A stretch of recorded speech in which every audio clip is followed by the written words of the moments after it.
Hey everyone, welcome back to GeekSpire, your ultimate destination for coding, gaming, and geeky content. In today's Python quick tutorial, we're diving into one of the most classic problems in programming, generating the Fibonacci sequence using recursion. Let's break it down step by step. The Fibonacci sequence is a series of numbers where each number is the sum of the two preceding ones, starting with 0 and 1. So it looks like this: 0, 1, 1, 2, 3, 5, 8, and so on.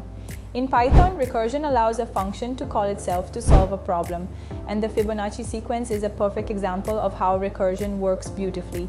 Let's jump into the code. First, we'll define our recursive function. Here's how it works. If n is 0 or 1, we simply return n. For all other cases, the function keeps calling itself to calculate the previous two Fibonacci numbers, adding them together. Now let's test it out. We'll print the first 10 Fibonacci numbers. When I run this code, you can see the sequence 0, 1, 1, 2, 3, 5, 8, 13, 21, 34.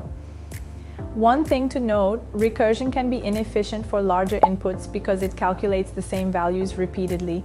To improve performance, you can use memoization with libraries like functools.rru cache.